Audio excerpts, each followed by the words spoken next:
This conference Let me. will now be recorded. All right. So, are you guys able to see my desktop? Yes, it's visible. Yeah, Rahul. All right. So we'll make a start. Yeah. And what we're gonna learn today, we'll learn what is API first. Yeah. As we are saying, Selenium is a API. Yeah, the application programming interface. So we'll learn what is API. Yeah. What does it mean exactly? Isn't it?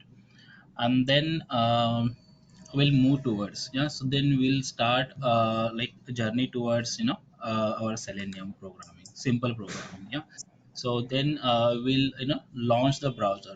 We'll learn about how we can launch the browser, isn't it? So we'll learn these two stuff today. All right. So did you guys install Java and Eclipse, and then did you download it, the Chrome driver and the drivers at your end? Did you get chance to do it? Yes, Rahul. Yes, Rahul. All right, that's good. So anyone is pending?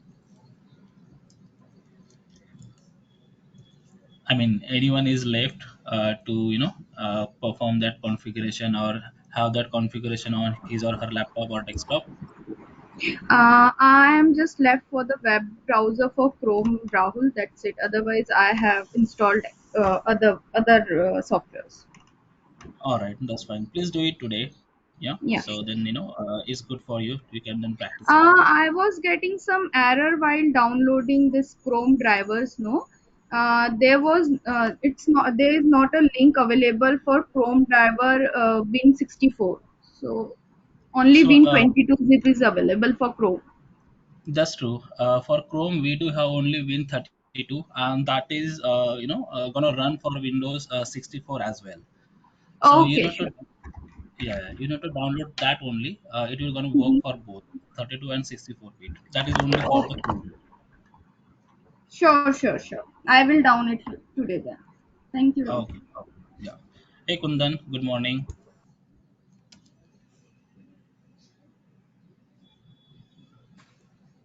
Hey, Rahul. Good morning. Good morning. All Hi, right. everyone. Good morning. Yeah.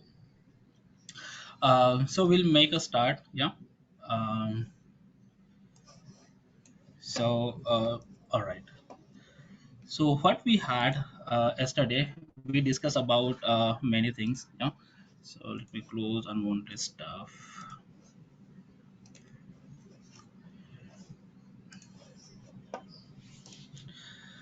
Um, yeah.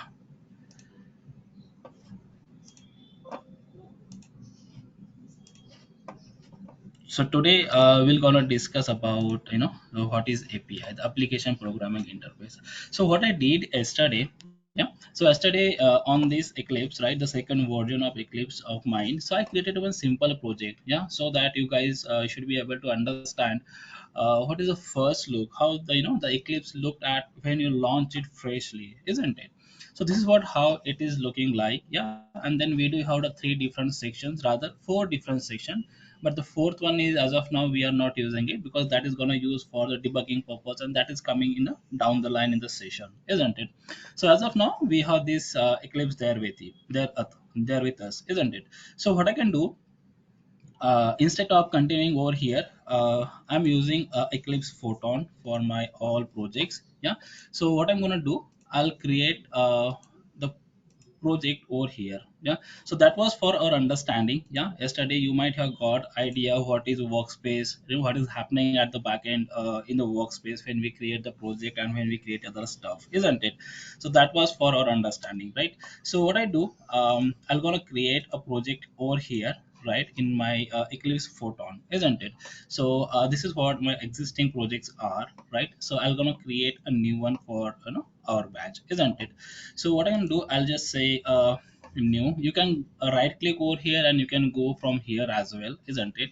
Or you can go to the file and over here you can create the project. Yeah, so it's both the way is available for us, isn't it? So when I say new, I'm gonna create the project, and over here we do have the different option. You just need to scroll it down, isn't it? So as of now, we're gonna create a Java project. Yeah. So I'll say next. Now I'll name it as Selenium training detail. Yeah. So it's automatically taking, yeah, to JRE and JDK. We do not need to touch it, isn't it? And that's there, right? I'll say finish. So it's been created. You can see over here a project has been created with the name Selenium Btrain. Yeah, and then we will be having all those stuff over here, right? The JRE and then the SRC folder, isn't it?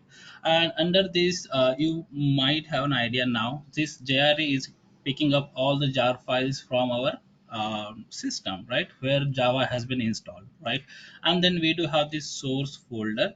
Yeah, so Eclipse is creating this source folder for its understanding, where we can create a different packages and then the folders. Yeah, so I'm going to go ahead and I'll create one package over here. The package is nothing but, simple folders. Yeah, so if I go at my workspace, is creating the same structure at my workspace, and it will gonna store all the coding or all the programs or all the classes of ours which we're gonna create in this Eclipse at the backend in our desktop, isn't it?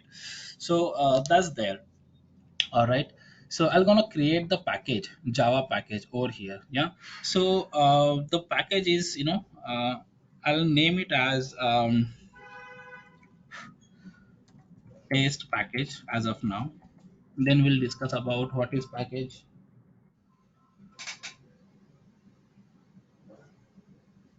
Then we'll discuss about what is package and all this thing. Yeah, so I'll say finish.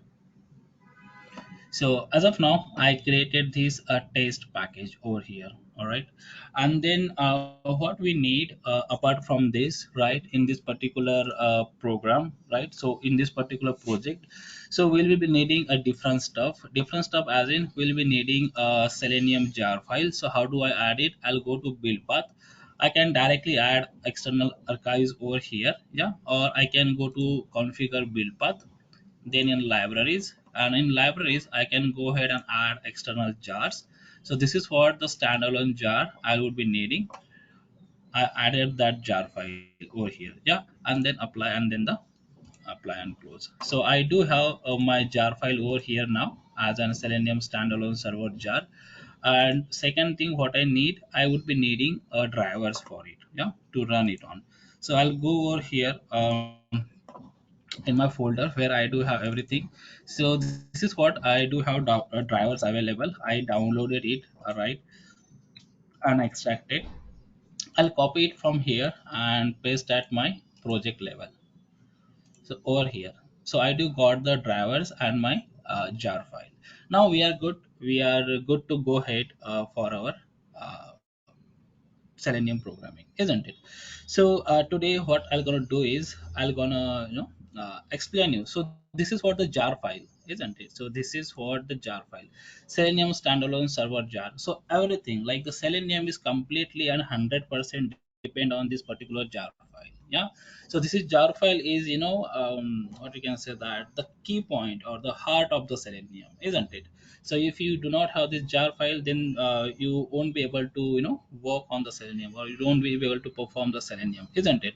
So that is what the thing is. Yeah, so what this jar file is containing, what this jar file is having. Yeah, so what we can do, we'll understand what this API is about and what this, how this jar file is, dealing about. So we'll create a simple program of calculator, isn't it? And then we'll discuss about this jar file and the calculator jar file. We'll create a jar file out of it, and then we'll see how we can implement that features those are there in that particular jar file, isn't it? So let me create one class over here.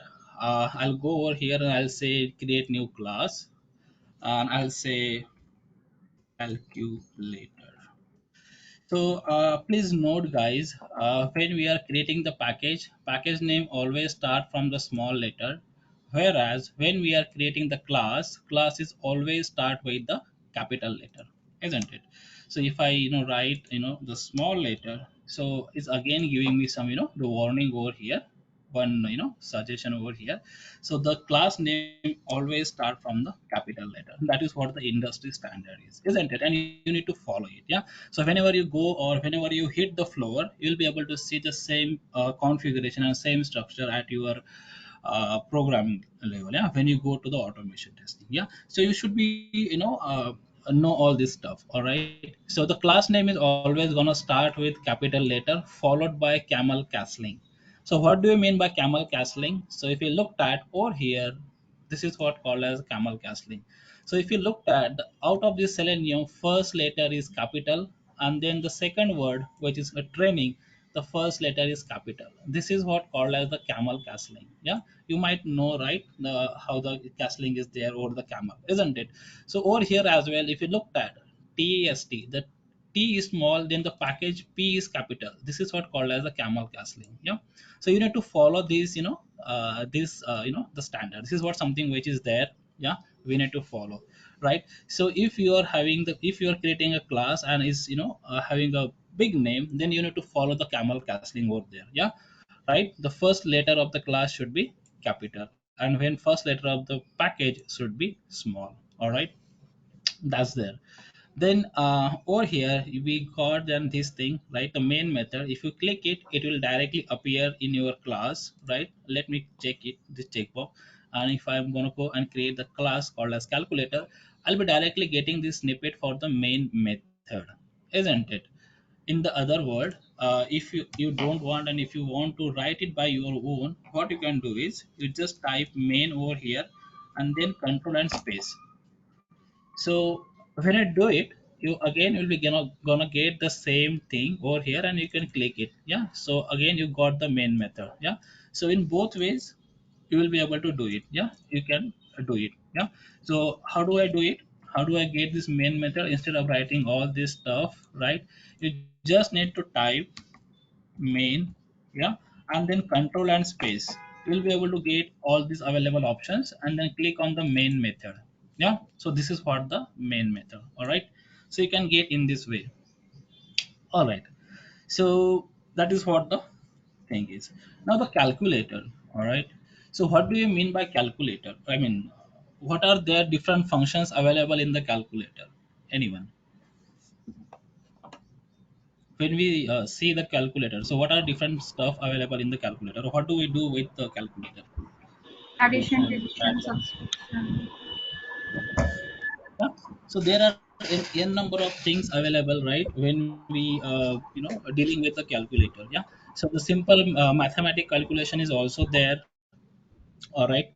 Then if you guys use that in your graduation, then there are n number of functions, isn't it? The sine, then the cos, and then the tag, tan, and n number of things are there. The small calculator, the basic calculator, and then the advanced features calculator. There are n number of variants of the calculators are available in the market, isn't it?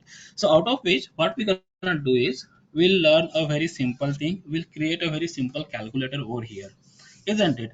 So how do I do it? Yeah, so let me create a one by one. Yeah, so I'll say public. So again, right, so Java is all about the classes and the methods. Yeah, so what I'm doing is I created a class called as the calculator, and in that class I'm creating a different methods. So what I'm doing over here now, so if you are referring the yesterday's the definition of the class, now I'm creating the template, isn't it? Now what I'm doing, I'm creating the template. A class is nothing but the template. Yeah, and then when we are using it, we'll create its object, and then we're gonna use it. I'll explain you. Yeah, I'll explain you. So as of now, we're gonna create a template so that we can use it. So I'll create a public method. Yeah, so I can name that method as addition. All right, and over here, what I can do, I'll write something system.out.println. Yeah, and I'm gonna write addition of two numbers. All right. And then what I can do, I can write some code over here. Yeah, so what we did yesterday, right? A plus b is equals to c and something and so on and so forth. So I can do that, but that is something which is different thing. Yeah, so I can write a code over here to add two numbers. Yeah, so yesterday as we did over here, yeah, something like this. Yeah, so let me do it. Copy this thing from here, paste it over here. Yeah, so something like that. Yeah, addition of two numbers. All right. All right.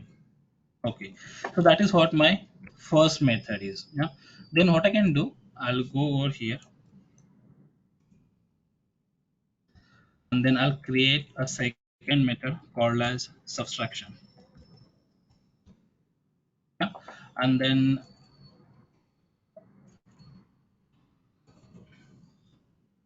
I'll do it over here, something like that, b minus c. All right, subtraction of the two numbers, isn't it? And in the same way, what I can do, I'll copy it over here, copy it over here, and then I'll say multiplication, multiplication. All right. Again, yeah. Again, please note, guys. So we created the class. Class is always started with the capital letter, isn't it? And when we are creating the methods, method is always start with the small letter. Yeah. Look at this main method is started with the small letter. So this addition method need to be is started with a small letter. So again, this needs to be in a small letter. This needs to be start in a small letter first. Yeah. So this is what the multiplication, and then what we're gonna do is uh, this is what the multiplication, and then last one is what the division is. Yeah. So we created simple four methods over here. Yeah. So division, this is what the division is. Yeah. Pretty straightforward. So if you want to, all right, b minus. Yeah. So now if you look at this program is something scattered now. Yeah. So line is not properly. So if you want to align it in a proper way, so what you need to do is control all, so that I can select each and every character of it.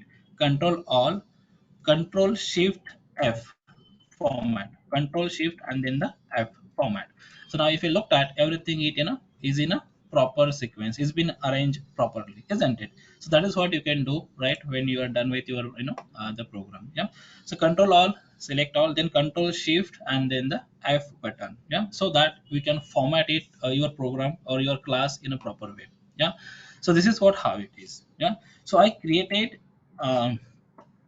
four methods now. Yeah, so addition, multiplication, subtraction, yeah, and then the division, the four methods, so on and so forth. There are n number of methods, there are n number of functionalities available in the calculator, isn't it?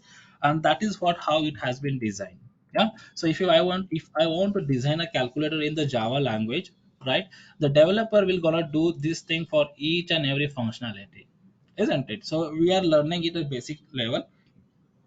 So this is what how it is. When I'm saying addition, so it's gonna add the two numbers over here. When I'm saying subtraction, it's gonna add subtract two methods over here, division, multiplication, so on and so forth. Yeah, so in this way this thing has been designed in the Java. So this is what called as the templates. Yeah, this is what it is called as the templates. All right, so what I can do now, yeah, so over here if you noticed, yeah, so now I want to run it, I want to see its output, I want to see its output. How do I do it now?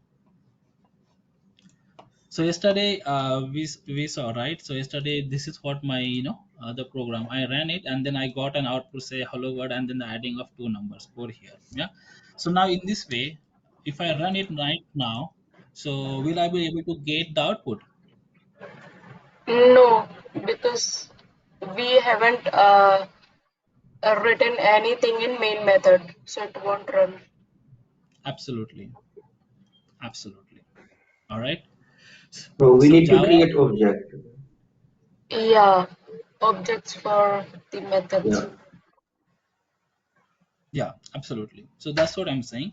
So in Java, right, whenever we are gonna run the class, that class will looking out for the main method first, and it will gonna execute what is there in main method, isn't it?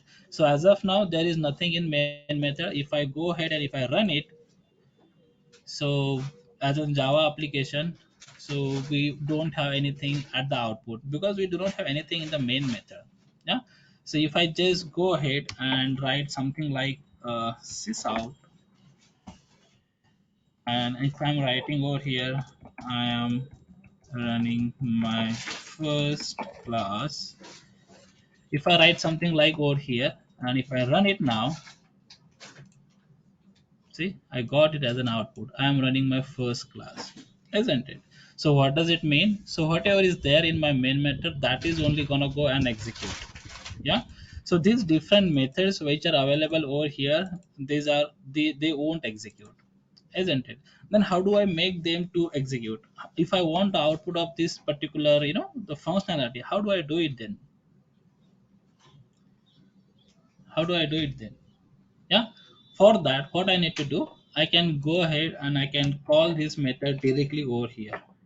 Yeah, so I can write something like this,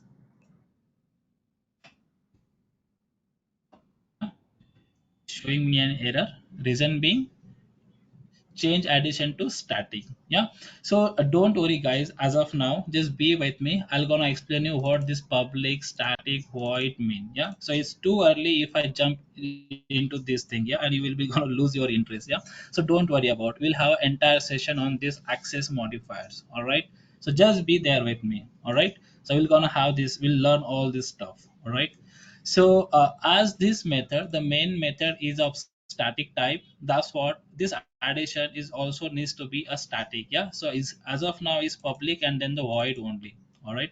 So that is what when I'm calling this method, the Eclipse is giving me suggestion saying change addition to static.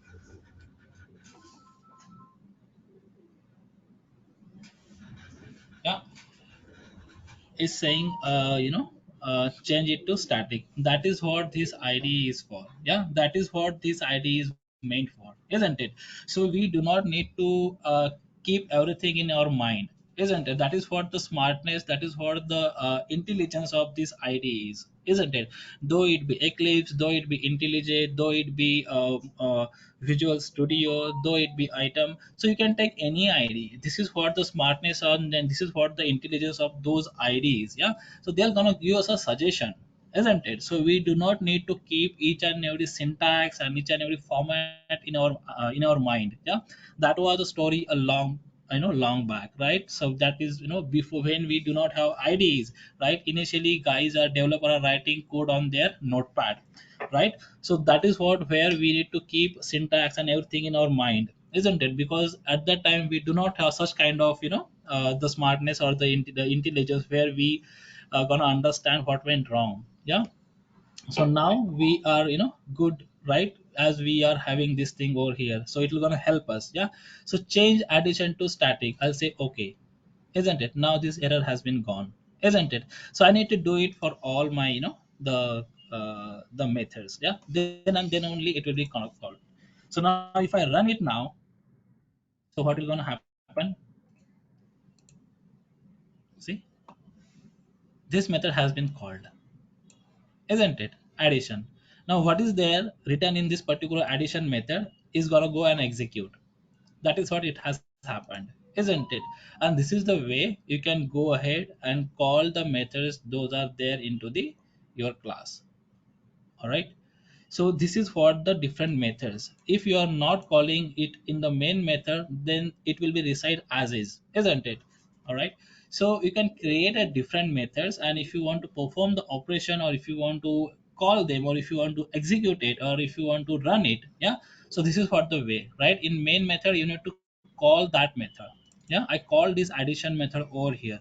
In the same way, what I gonna do is I'll call all the methods. Yeah, I'll go for the subtraction, then I'll go for the multiplication. Sorry, I'll go for this multiplication, and then I'll go for this division. Don't forget ever to write semicolon at the end, yeah, in each and every statement, right? When you are creating or when you are writing program in the Eclipse for the Java language. All right. So I need to change each and every one as a static.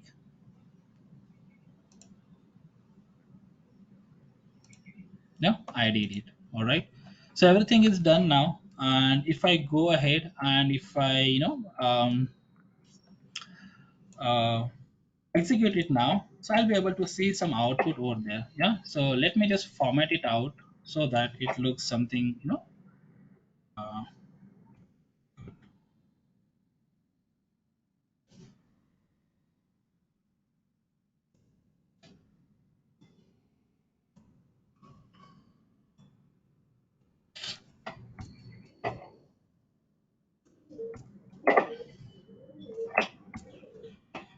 this line will be printed at the bottom, yeah, after each and every method. All right, so that's there, yeah. So now let me run it, yeah. So that's there. All right, I say run and then the run as Java application and see I got an output. I'm running my first class, that is what there in my main method over here, isn't it? And yeah, and then the addition of the two numbers, which is 30, subtraction of the two number, which is going to be 10. 20 minus 10 is going to be a 10. All right. Don't worry, this is not the minus sign, yeah, don't be confused. This is something which I wrote over here.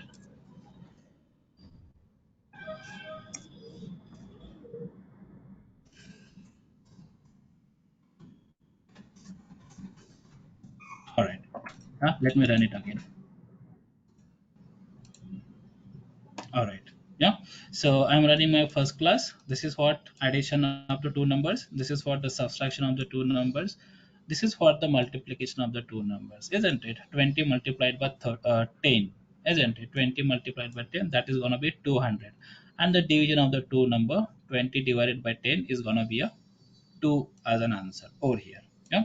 That is what the simple programming. All right. So this is what how we can do it. All right.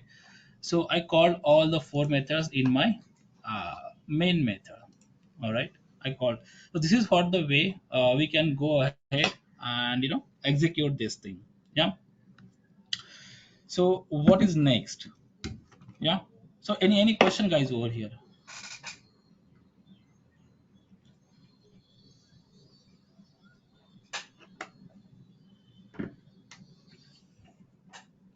You guys got an idea, isn't it? How we call created this template. Yeah. So this is gonna be referred as a template.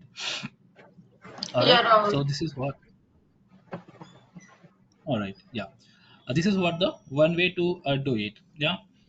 The second thing, yeah, the second way to do it, what we need to do is, so we'll learn about how to create the object of this class now, isn't it? So yesterday we learned about the class and its object. So what we are going to do now? So we're going to create the object now.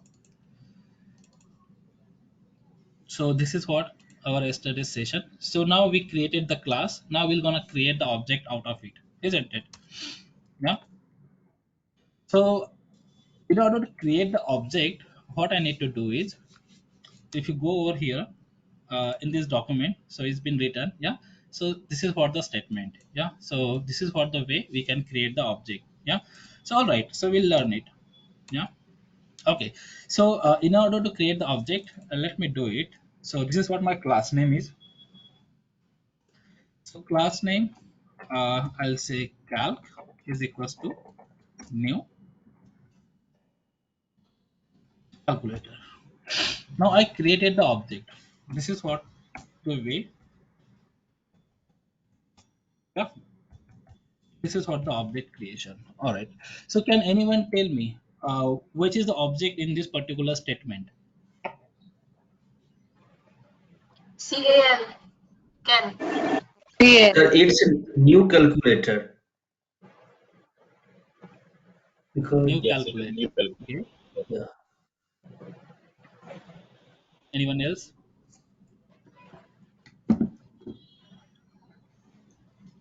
Hmm. Exactly. So this statement, new calculator is an object, isn't it? Whenever we are writing new keyword in front of any class, that is becoming an object. Yeah. So this cal is a reference variable which is going to store the address of this particular object, isn't it? Okay. So Okay. I can write any, yeah, yeah, yeah. So I can write anything over here, XYZ, PQR, yeah. So whatever you want, you can write it over here, but it should be some meaningful name so that it's easy to understand, isn't it? So that's what this particular reference variable is an user friendly. Yeah. So whatever you want, you can write it. Yeah. So what is the syntax when you are creating the object? Yeah. So your class name, then your reference variable, it can be anything. All right, reference variable is equals to new keyword, yeah, and then again your class name. That is what the syntax when you are going to create the object of any class. Yeah. And the object is only created for the class, right? So you should not be able to create the object of interface and all those stuff. Yeah. So you can create object for only for the class, isn't it? That is going to be your interview question again. All right. So interviewer may ask you, can I create the object of the interface? The answer is no, isn't it? A straightforward answer is no. So object is the we can only create the object out of the class. Yeah, that is what it is. Yeah. So what is the object? Object is nothing but an instance of the class. Yeah. So yesterday we might have seen this definition. um,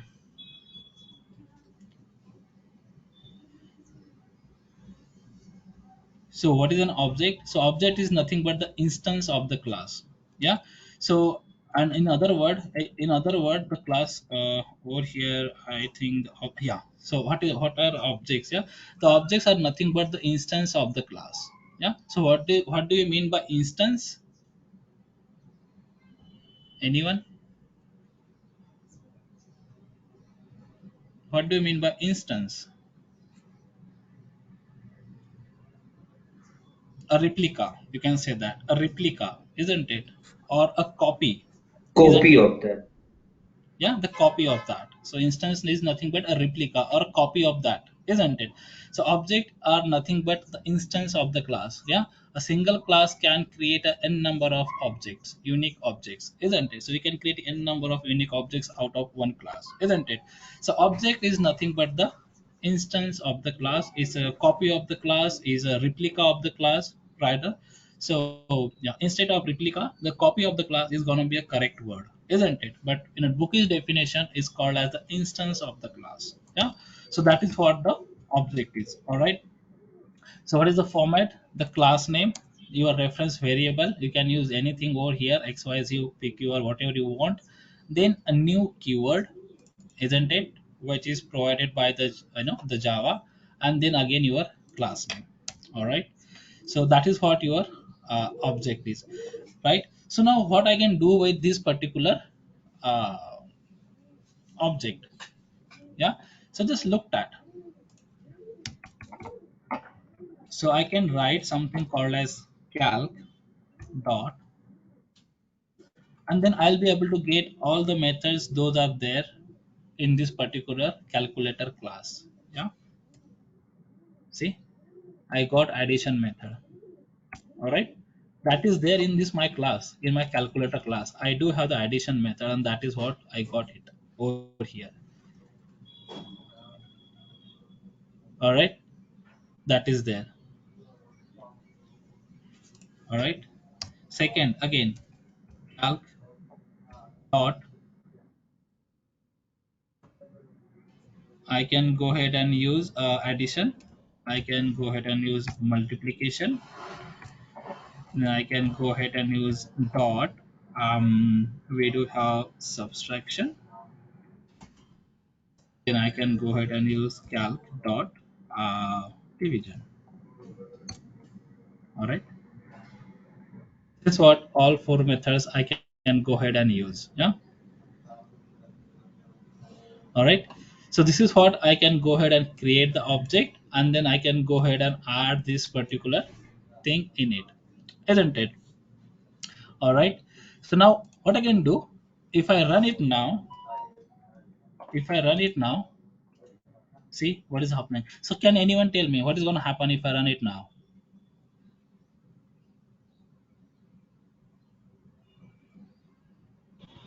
I believe it will execute twice.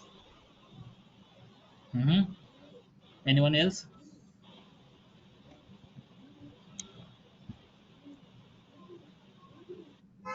That's true. It is going to execute twice. Yeah, because in main method we call this once. Yeah, all four method once. Then we created the object and we are doing the same thing again. We are calling this method with the help of a reference variable now.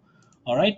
So we created the object of it, and then by using the reference variable, we are calling that particular methods, isn't it? So now if I run it now, here we go, isn't it?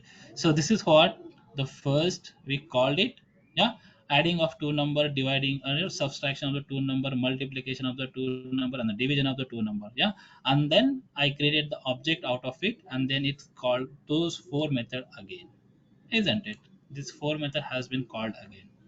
All right, this is what how it is. Yeah. So the another way, yeah, if I go ahead and if I write something like this,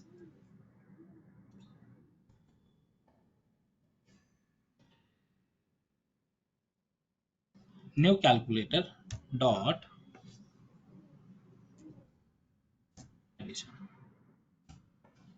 new calculator dot multiplication, new calculator dot subtraction, new calculator dot division. And if I run it now, let me add the something over here so that um,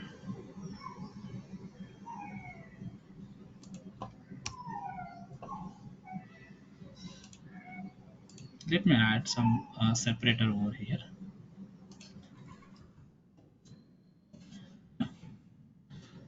something like this.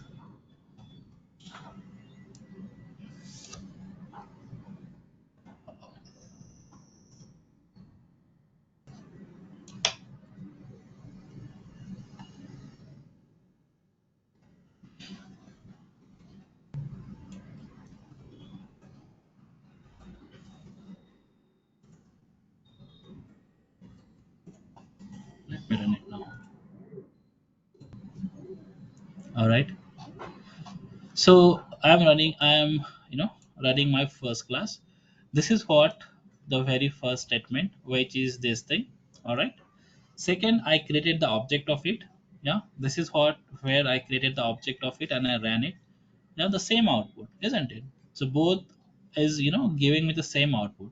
Only way the way is different how I'm calling those method. Yeah, over here I created the object and then I call those method. I got the same output, and over here as well I got the same output. Yeah, over here when I say new calculator addition, new calculator multiplication, new calculator subtraction, new calculator division, I got the same method. Yeah, so then if in both the case if I'm getting the same output, then what is the meaning of creating this object? Why can't I directly write this thing, new calculator dot addition, new calculator dot sub multiplication, and so on and so forth? Why do I need to create the object then?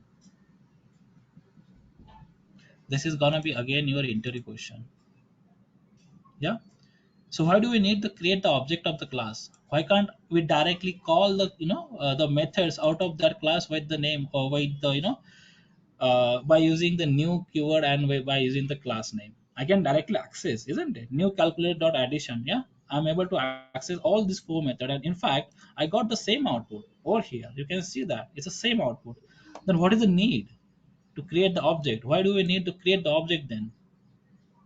Anyone? This is gonna be a important interview question. If you fail over here, you are done for the day. This is the most important interview question.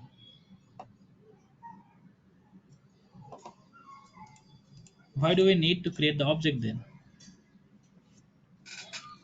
Let me write in this way. Yeah, so now you might be able to understand. Let me write this thing in this way now. If I go over here, yeah, just looked at what I'm doing. Uh,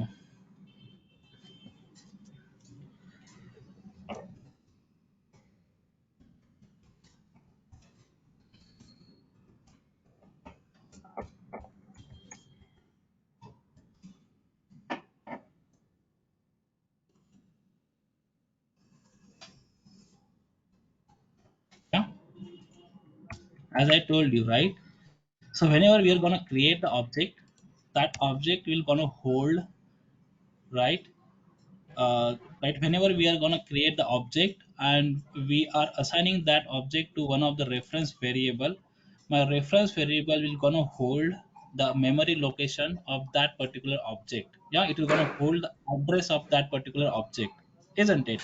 So that is what we are going to do is memory location, or I can say that address, isn't it, of the object. Yeah, so that is what we are doing over here.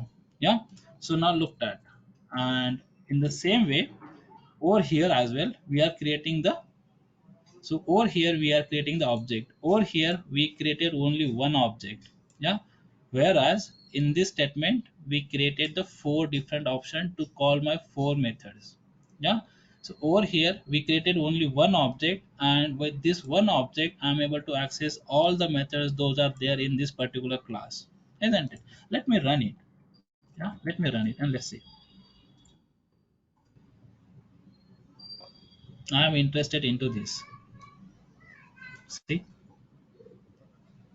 all right. So Java has And assigned some memory. Rahul, could you Mhm. please print a new calculator as well? I mean, I just want to see if it returns with the memory location or something.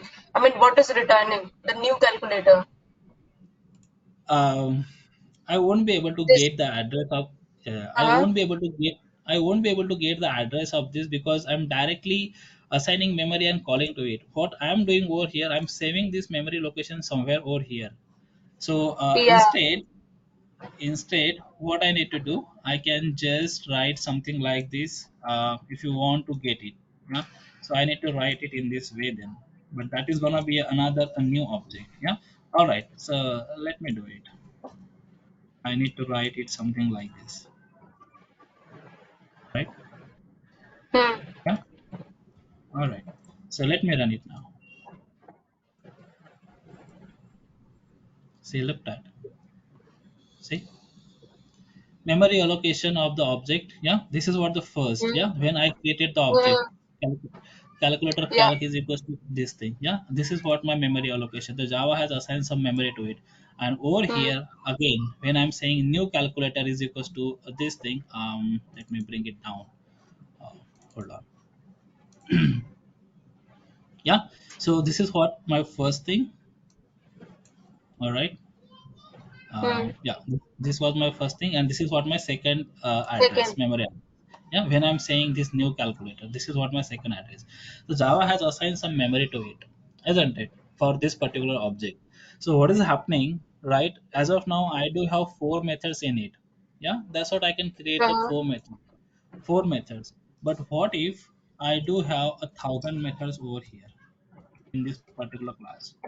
You know, Hmm. right, the calculator, how big calculator it is. Yeah, so as of now we are Yeah. looking at only four functionalities. Yeah, so if I count down all the methods or all the functionalities of the calculators, it is go over and over, maybe more than 1,000. Yeah, so I need to create 1,000 method over here to design my calculator.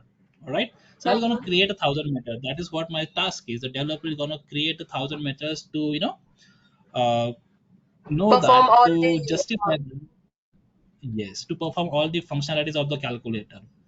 Hmm. Then if I want to call it, will I be writing in this way? Will I be gonna create a No. 1,000 variable? So if I go ahead No. and if I create a 1,000 variable, my JVM will be hang, isn't it? So I Yeah. need to assign that much memory to it. Instead, what I can do, I can just create a one object and I can assign only one memory location to all those methods. And with the help of reference variable, I can call all the methods those are there, isn't it? So okay, what I That is. understood is, Rahul, Mhm. whenever we are using reference variable cal, it will allocate memory once, right? But when we are using new calculator dot addition, new calculator dot multiplication, so is it is it allocating the different memory? I mean, for the first statement, memory Yes, yes, memory yes, location is different, and second one memory location is different, right? yes. That is what I'm pointing to. So Oh, memory okay, okay, allocation for okay. this object is different. This is for different. This is Okay. whenever I'm saying a new calculator, Uh-huh. that means Uh-huh. is creating an object. Yeah, and whenever an object is created, a JVM is gonna go and assign a memory to it, isn't it? Okay, That's what correct. a four different memory has been assigned to all these four statement, and which is So not I think this recommended. is not a correct approach then. Exactly, which is not recommended. All Yeah. right. That is what we need to create the object of the class, and we need to call them with the help of this pattern: reference number, reference variable, and then the method name. All right, that is what you need to create the object, and this is what you're going to explain in the interview. All right, So so that's what Rahul, without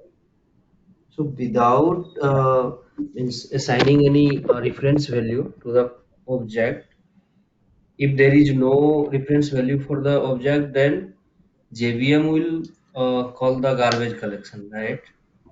So due to that, exactly. we need a reference variable for each and every object, so that garbage collection didn't call the um, yeah, JVM didn't call the Absolutely, garbage collection and destroy the object, right? absolutely, absolutely. So if you are creating the object and if you are not, using that object, then that will be applicable for the garbage collection, isn't it? So that's there. So, Yeah. so Rahul, can you also explain, Mhm. as we are discussing the memory allocation? So, as I know this is the heap memory, so can we discuss the static one and this one so that means picture will be clear on that memory allocation? Didn't understood what is static one and this one. Yeah, because we have already created three set of method, right? One is the static Yeah, one. Second one is the with reference variable, and third one is the yeah. with new keyword, right? Right, So right. for two, we already discussed the memory allocation that if we write the new keyword, that means there will be the new memory allocation for each new keyword, right? Exactly. So that we Exactly. already saw. Second one, we saw that if we are going to create the new object, and then if we assign the reference variable, then also there will be the new memory allocation for that. What about for a static thing which For we this one. created? Yeah, yeah. So can we also So there is, discuss that? yeah, yeah, there is no memory allocation. We are calling this method directly, isn't it? There is no memory allocation because this is a local stuff. Yeah, we are calling this, within a class. If I go to the out of the class, this is not applicable. No, no, but from somewhere it's getting called, right? So I know this. Yeah, This it's is the calling from memory. the Yeah. it's Which calling from memory? the main. So it's calling from the main method again. Yeah. So see, there are different stuff, right, when we are going for the memory again. So yes, obviously there's gonna be a the heap memory is the one, right, which is gonna go and hold all the content of the Java classes in it, isn't it? So it's gonna again hold the memory, right? But over here, right, so what this thing is doing, right, so what we need, we are gonna call that thing only, isn't it? So we do not need a separate memory for this, right? But whenever we are creating the object, it's going to be a separate memory allocated to it instead of this class. Yeah. So when I created the class, right, so Java has assigned some memory to it. Yeah. And these methods are going to work on that memory only. Let's take an example. So I created this class. Just give me a minute. Yeah. When we created this class, so Java might assign some XYZ memory to this particular class. All right. And when I'm writing this particular statement, this is working under this memory only, XYZ memory. It's not allocating any another memory to it. All right. But when I'm creating a new calculator, when I'm creating the object, is gonna assign a separate memory to it. It is gonna create the copy of this class over there at this memory location. All right. Over here is not required to create the copy, and in order to store that copy, it needs some memory, and that is what this memory is about. All right. So over here is not creating any copy. So what is there, right? Some KBs data need to store this class. That is what the memory this has been used. This particular method has been used. Don't confuse in this and that. All right. Over here, again the same stuff. Yeah. So whenever I'm saying new calculator is gonna be creating the replica of it, is gonna be create the copy of this particular class. So as of now, we do have only 30 line of code over here. So in real life, we might have 1,000 line of code or 2,000 of line code in this particular class, isn't it? So in order to store that, it needs to create a copy of it, isn't it? A replica of it. So that is what gonna store at this particular location, and then we can call it. Yeah, that's what a different memory has been allocated to you apart from this XYZ static memory which you are referring to, isn't it? That is what the difference is. Yeah. So now you might have got something. Yeah, makes sense. Yes, Rahul. Yeah, yeah.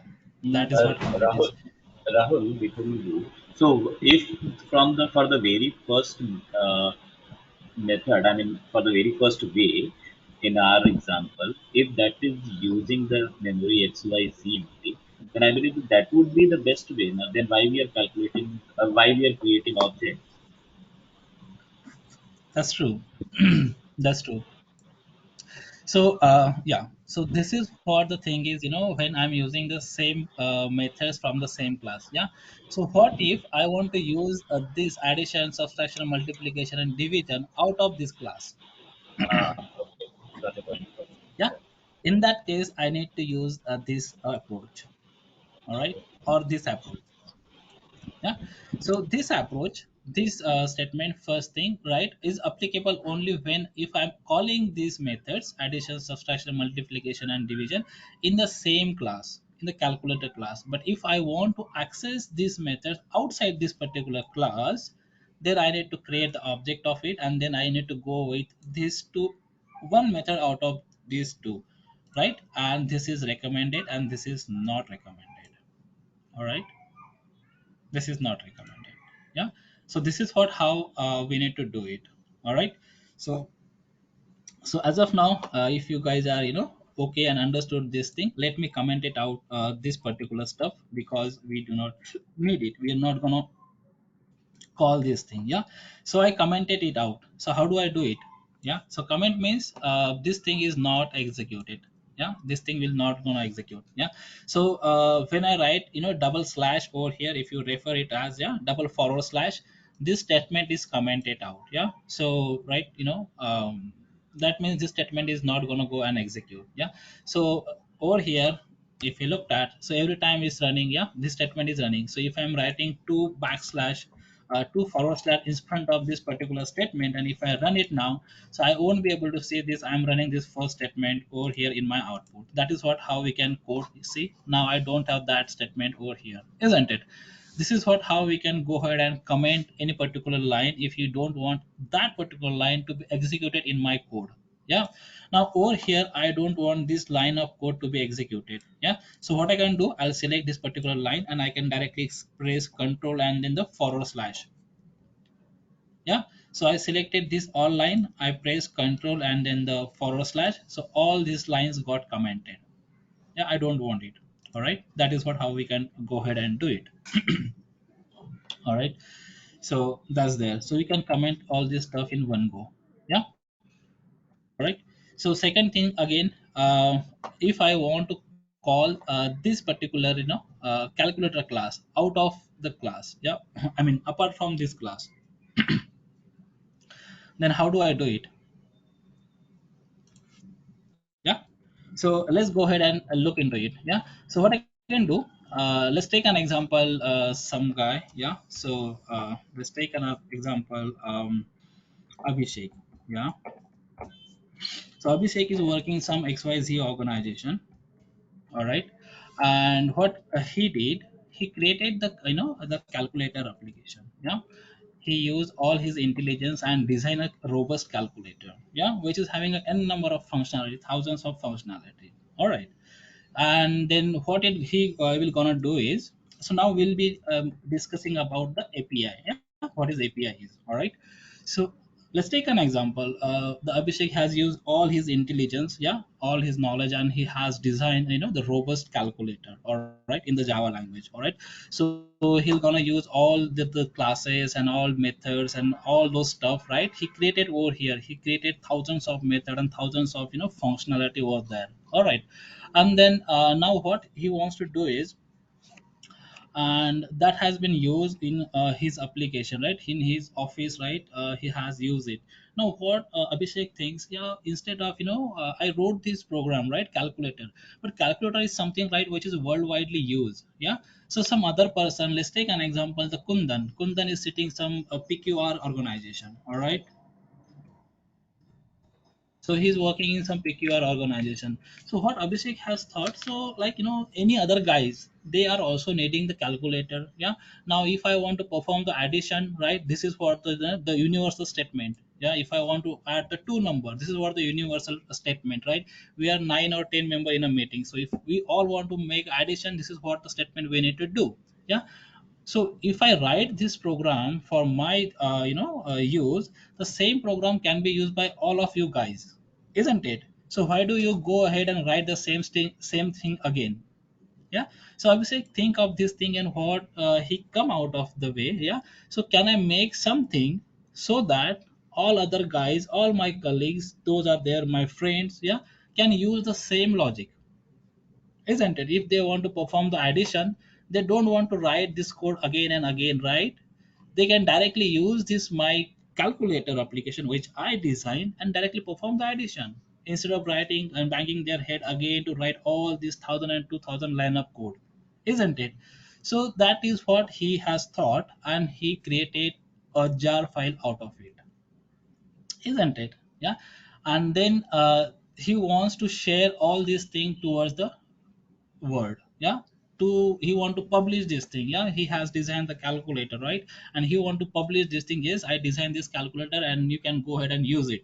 Yeah, it will gonna perform the operation all that you need in day-to-day life or in your official purpose, all your graduation purpose, yeah, all these things. So now he want to publish it. Yeah, how do he publish? So what he are gonna do is, if the program has been written into the Java language, he will gonna create a jar file out of it, Java archive. Yeah, he'll gonna create a jar file out of it, and he will gonna publish that jar file towards the world. Yeah.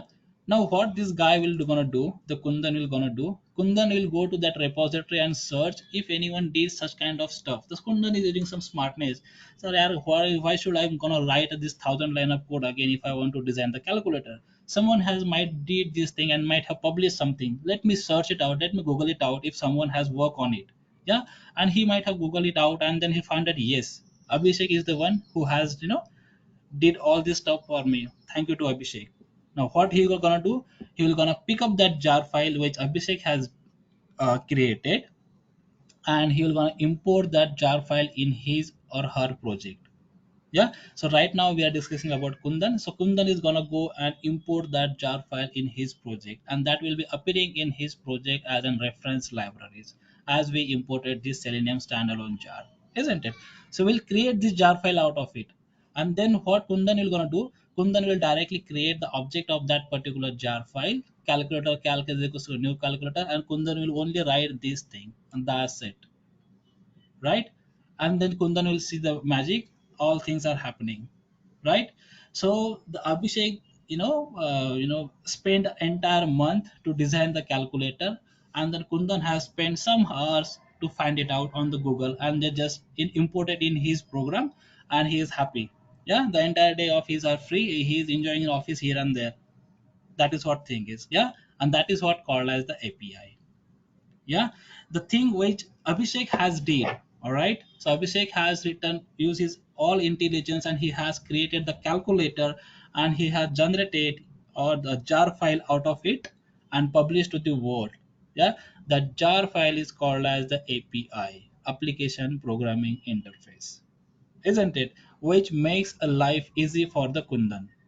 isn't it? And so forth. All the guys was thinking in the same way as Kundan has thought, isn't it? They will just Google it out. "यार, कुछ मिलता है क्या Google पे for this particular stuff?" And suddenly he got yes. He will saying, "Yeah, thank you. Who is this Abhishek? I don't know, but yes, thank you, guy. Thank you, Abhishek." And then he'll download that jar file as we downloaded this Selenium standalone jar.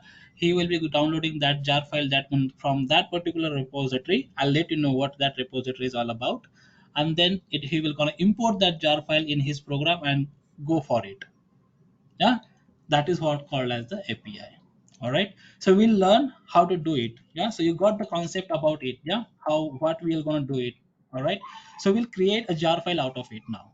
Yeah, so now Abhishek has designed all this stuff. All right, so now we are not going to do in this way, right? So we'll call this in this way: calculator calc is equal to new calculator. If I go ahead over here and if I run it, I'm able to get all my stuff over here as an output. All right, so Abhishek wrote all this program and he's happy with this thing. Yes, I am ready. Now I can go ahead and create a jar file out of it, and I can publish it to the entire world so that their life will be easy and they should thank you me. All right, that is what he thought about. Now how this thing can be happen? Yeah, so it is pretty straightforward, right? So you created the class again. Yeah, so why Abhishek has created the jar file out of it? Can't Abhishek share this document directly? What do you think, guys? Yeah, he can share this thing directly. So if I go at this location, System Explorer, I can see a notepad file over here. If I open it, I do got the notepad file, isn't it? This is what the notepad file. I can share this notepad file to whoever it want, isn't it? Can't I? I can share. Then why Abhishek want to create a jar file? Why he can't share the notepad file?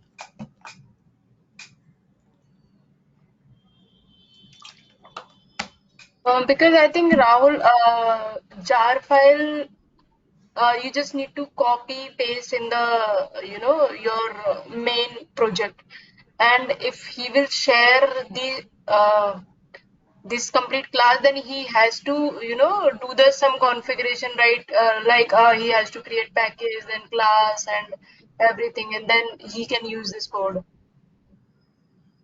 No, I don't need to. I can share this class directly with you, and you can copy paste. You can copy paste at your machine. I think if you are sharing directly this jar file, the code can be edited. If I don't want to disclose the code to anyone, Absolutely, then jar would be the absolutely, best. absolutely. That is what the reason is. Yeah. If I share this notepad with you, Mhm. you will be able to understand what I did. Yeah, what I wrote in this thing. You are able to see my code is visible for each and everyone. You can go ahead over here. Oh, Abhishek has this smartness. I'll just mess up his code. You can do this thing, isn't it? If Abhishek is Mhm. someone is not in favor of Abhishek, he or she can go ahead and mess up all the stuff what Abhishek did. Now Okay. look at the subtraction. I removed the minus sign and I added multiplication. Now I encounter the bug in Abhishek code. Yeah. Now I encounter the Okay, so bug. in jar file, code is not exposed, so nobody can Exactly. modify your code, right? Okay. Exactly. In jar file, the code is not exposed, isn't it? You are not able to see what is written in that particular jar. Mhm. Now look at what I did. I Exactly. encountered the bug. I encountered the bug in Abhishek's method. Yeah, in subtraction. I save it. I close it.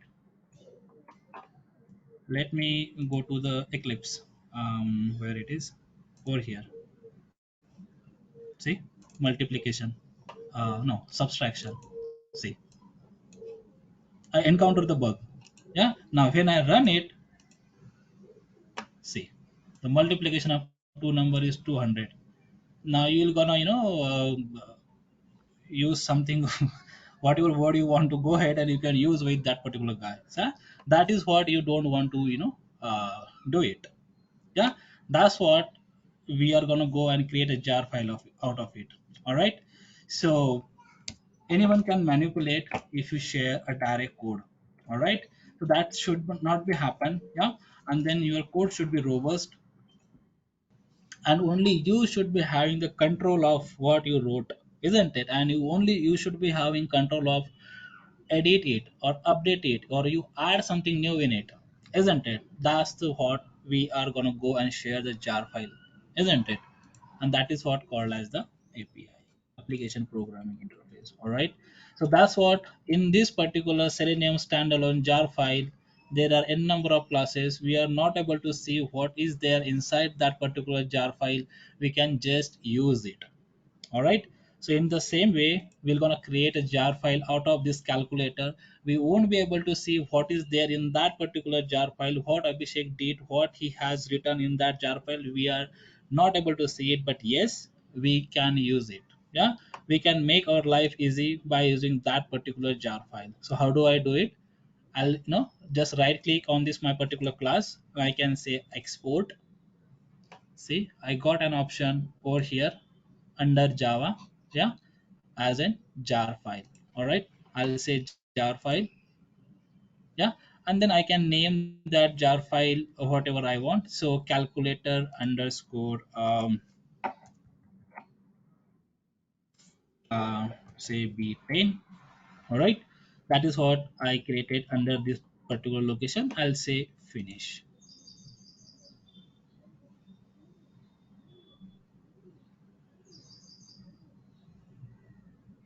Mm, okay, let's see what is there. All right, so that is something we got, and we created a jar file out of it. Let me go over here. Let me see. I'll be able to see something. Is that a location of the jar file where we created? I missed it. Over here we got it, isn't it? Executable jar file 2 KB is created today only, isn't it? 29/8/1043. This is what the jar file we created. Now I am not able to see anything in it. Yeah, I don't know. So look at the size is only 2 KB. All right. So now this jar file has been there created. Yeah, Abhishek has created. Now this jar file can be published. Yeah. So what this jar file we're gonna do is now how to use this jar file, isn't it? Now the Kundan, yeah. So Abhishek has done his work, right? Now Kundan is gonna go and Google it out, and he suddenly will gonna find it out. Yes, I do got the file called as calculator. Yeah. So let's take an example. Kundan is working on some XYZ application. All right. So I'm gonna create a simple, the class saying Kundan application. So let's take an example. Kundan is working on some XYZ application, and he got this particular stuff. So again, he's gonna create yeah a class over there. Sorry, in SRC he's gonna create a new class. Yeah, and he is working on something called as calculator again. Um, let's take an example. He is working on some XYZ application and he do want the calculator. All right. So that is what he did. I didn't create the package. All right. So let me create a package first. Uh,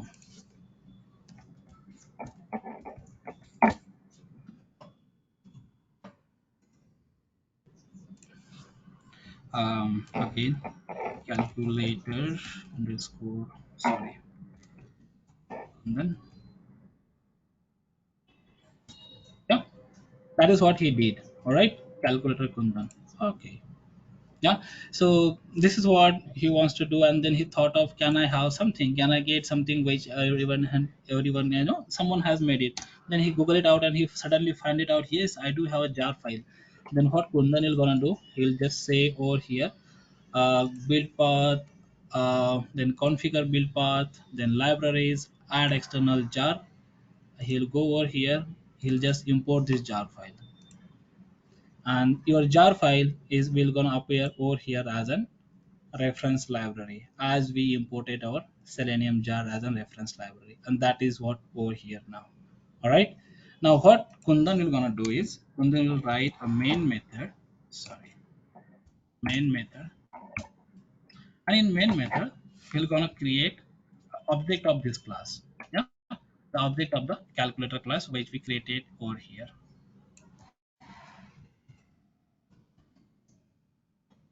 Yeah, he has created the object of this class over here. All right, calculator calc is equal to new calculator. But Rahul, class name is different here now. Yeah, this is for the Kundan's class. Oh, okay, okay, Whereas, okay, okay. Yeah, yeah. We have whereas, imported a jar for that calculator. Okay. Yeah. exactly, exactly. So in our jar file, yeah, in our calculator jar file, we do have this class. So if I'm writing something else, so it won't be able Uh, to understand. All right. but So what Rahul, is but code is not exposed. Then how Kundan will get to know that what is the name of the class? Because he has okay? just imported jar file, and jar files are named as calculator underscore B10, right? Exactly. Then how would Good question. Good question. Yeah. So that is what, right? Now when Abhishek will gonna create a jar file, he has to publish a API document. okay? Yeah. It's not like that he can directly go ahead and create a jar file. If Yeah, he is not publishing the API document, then Kundan won't understand what is there in that particular in that jar jar file, file, yes, correct. isn't it? That is what he has to publish the API document. And if you go over here, let me show you this thing right away to you as we got this thing. So if I go over here in this official URL of the Selenium HQ, did I share this URL with you guys? Yeah, I'll share it right away with you. I'm not sure about. Let me share it. Um, you can copy it from your chat box. Yeah. So this is what the official URL of our Selenium. Yeah. So if we looked at over here, yeah, and if I go to download section, I downloaded jar file from here. Yeah, the latest Selenium standalone jar file. If I just scroll down, this is what my documentation is. All right. You are able to see it over here, something called as API docs. All right. So for each and every language, yeah, if I'm using Mm-hmm. Ruby, I do have the API Mm-hmm. document for it. If I'm using C Sharp, I do have the API document for it. If I'm having Java, I do have the API doc for it. Same goes for Python and the JavaScript, isn't it? So whenever Abhishek will gonna launch a jar file, he has to has publish a API document. Else I won't be able to understand what is there in that particular jar file, isn't it? So Okay. this is what the API document. All right. How to read it, I will discuss it. Yeah. So he has to publish it, else we won't be able to understand, isn't it? So if I go over here, so this is what my package is, and this is what a different classes are. Yeah, the things are available in it. All right. So we'll discuss about this. But yes, he has to publish his API document. Then only I'm able to understand what is alert, what are the interfaces. These all are the interfaces. Yeah. So I should be able to Mm-hmm. understand what is there in this particular jar file. Yeah. So that is what how Okay. it is, Thanks, right? Rahul. So he has to publish. Yeah. So he has to publish that document. Yeah. Then only Kundan will understand I need to create an object of this particular class. All right. So he has created the object of this class, and then when he is saying calc dot,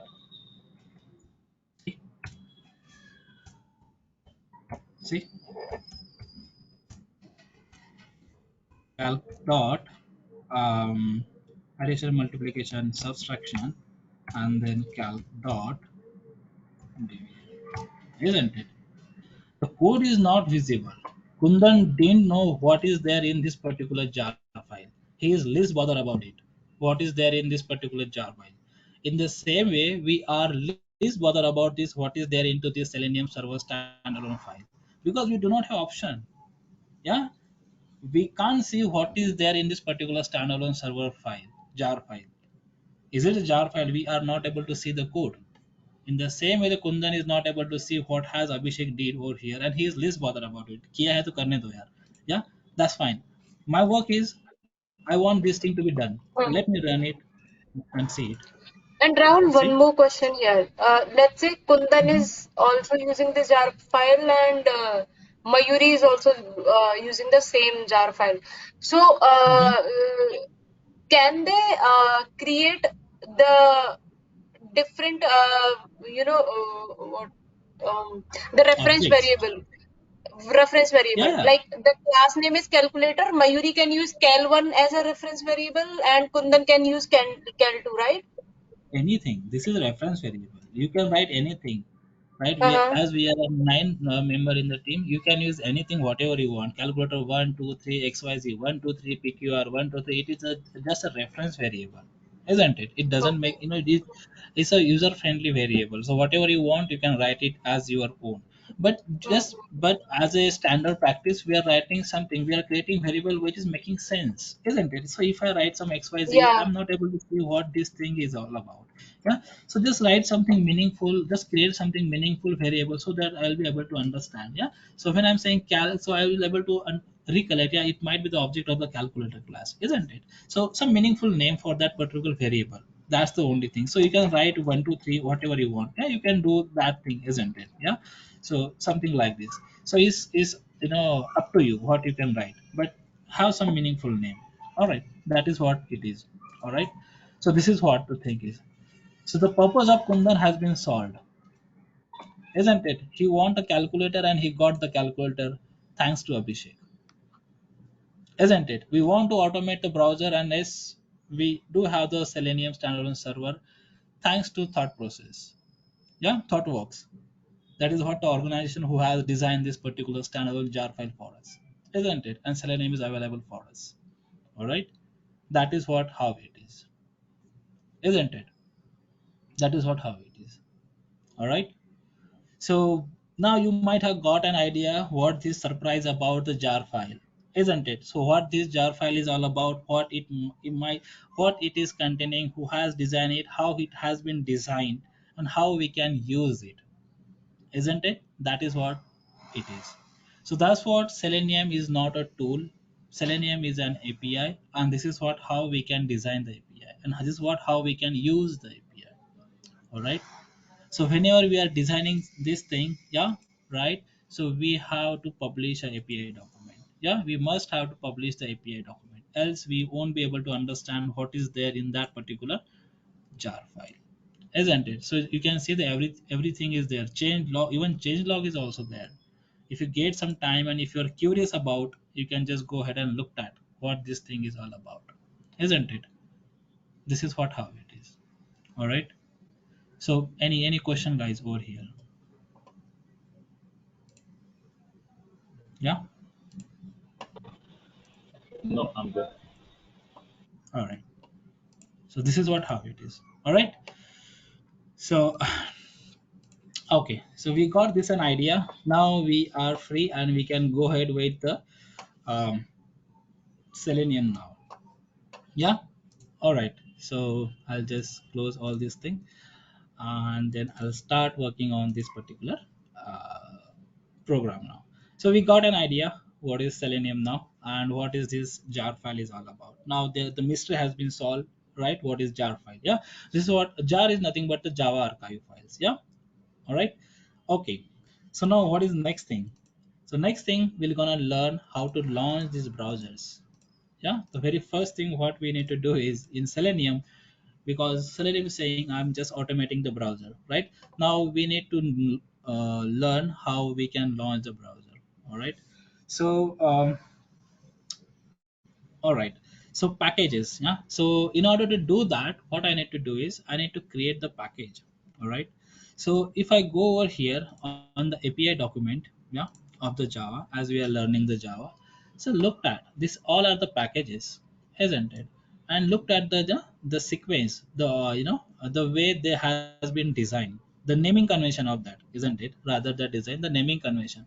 You can see it's org.openqa.selenium, isn't it? So openqa.org is an organ, is an the website, isn't it? So org.openqa.selenium.chrome, isn't it? So org.openqa, this is what the organization is. Selenium is a project and Chrome is a module in it, isn't it? But the package presentation or the naming convention is in the reverse order.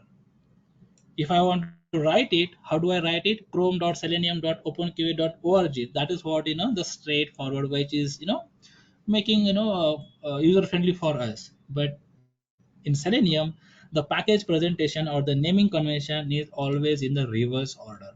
Yeah. So looked at in this API document. All right. So wherever you go, yeah, so you'll be able to see the package name in the reverse order, isn't it? So all these are the packages, isn't it?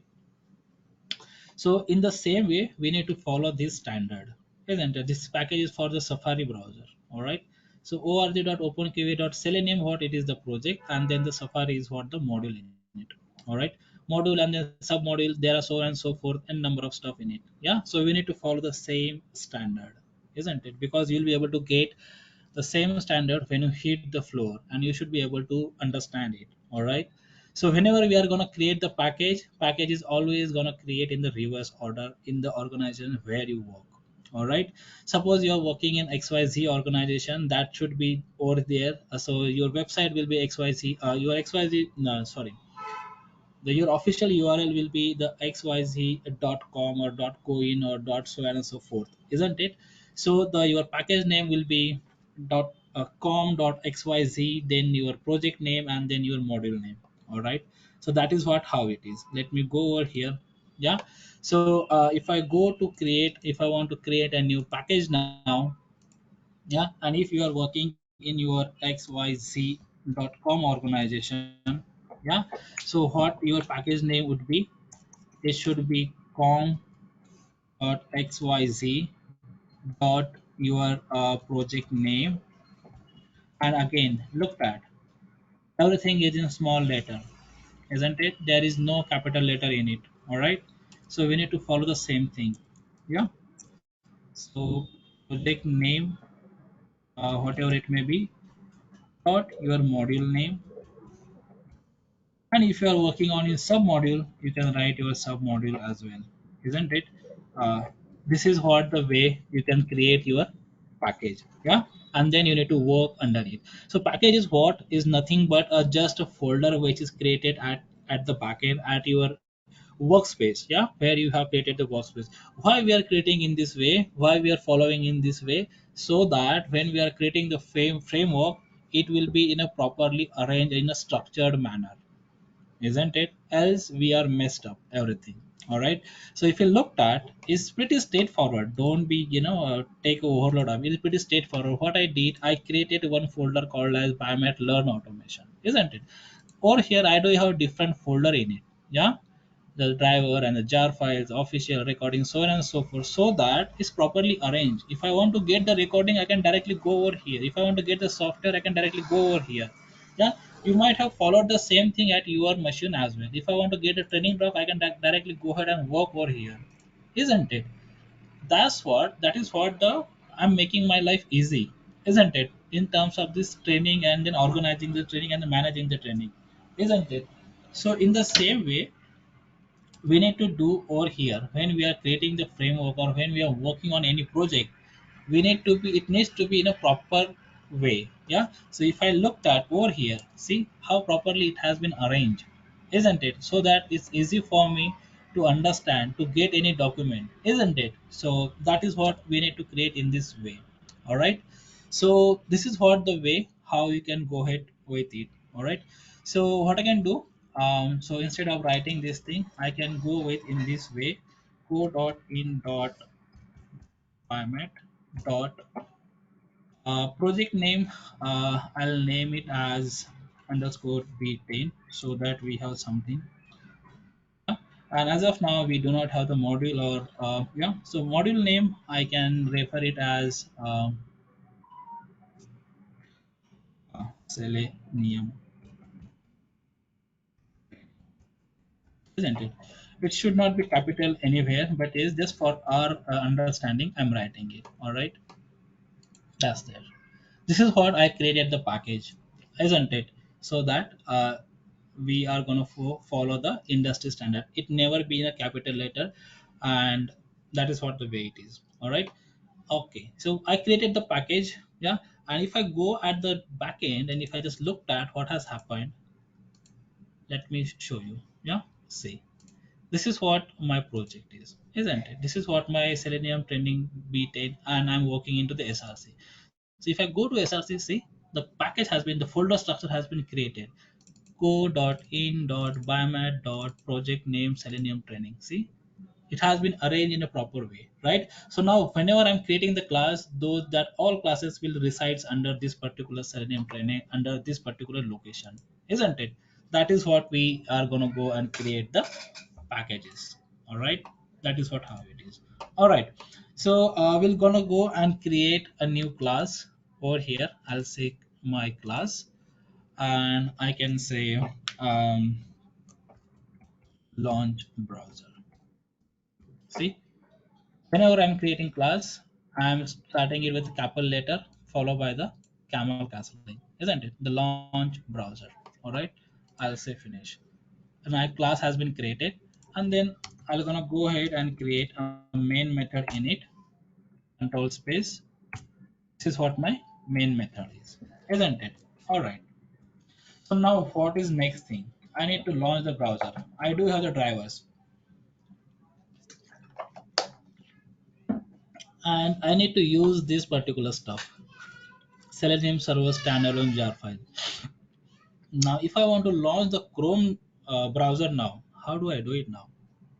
How do I understand what I need to the what I need to use, which object I need to create, and how I can go ahead now, isn't it? That is what we do have this thing there with us.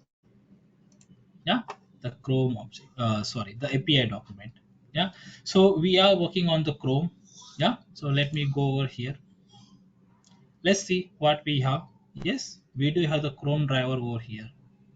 Yeah, let me open it. And Chrome driver is an class, isn't it? So looked at the package name org.openqv.selenium.chrome, and in this particular package, we do have a class called as the Chrome driver, isn't it? So now if I want to work with the Chrome, I need to create the object of this Chrome driver. Yeah, we downloaded the driver already, isn't it? Now I want to launch the Chrome driver. So that is what how I can go ahead, and in API document I do have a class called as the Chrome driver. So if I go over here and if I just read it out, yeah, so a WebDriver implementation that controls a Chrome browser running on your local machine. How do I understand what this class is going to do? This is what the statement it is, for our understanding, isn't it? It requires a Chrome driver executable to be available in a path. See what it requires a Chrome driver executable to be available in a path, isn't it? So that is there. So we already download the Chrome driver, and that is already available over here. Executable exe is already available over here. And what it is saying, a Chrome driver implementation that controls a Chrome browser running on your local machine.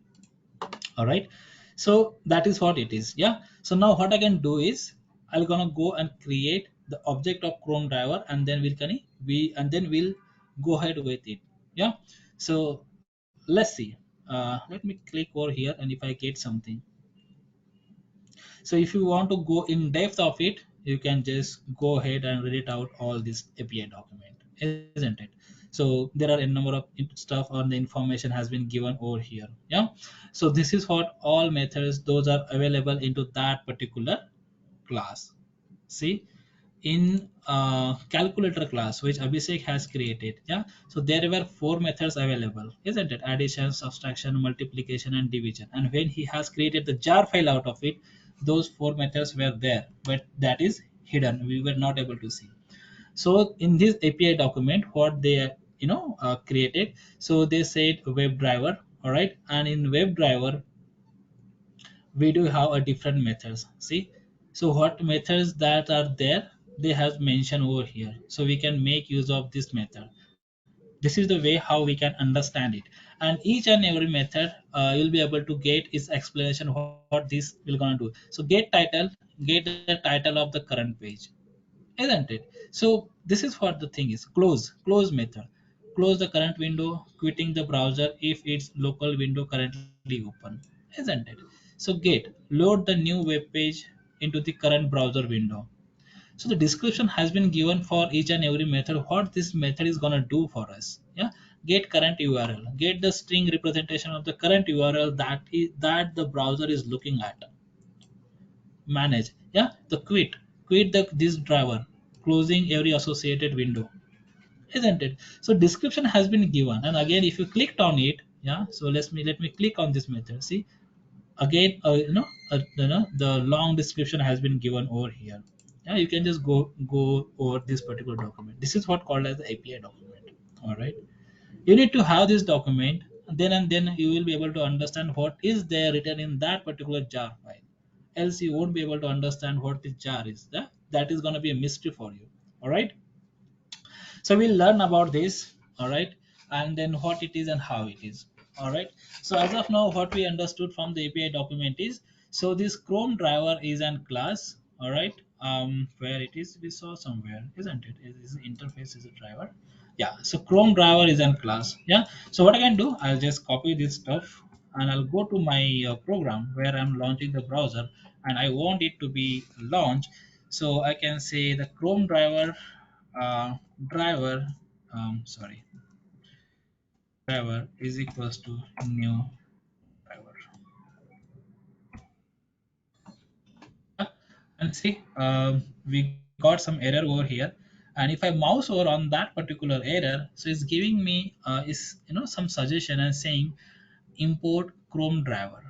Yeah, it's importing Chrome driver class, and from where it is importing is importing from open org.openqa.selenium.chrome. From where it is coming, it is coming from this particular jar file, standalone jar file.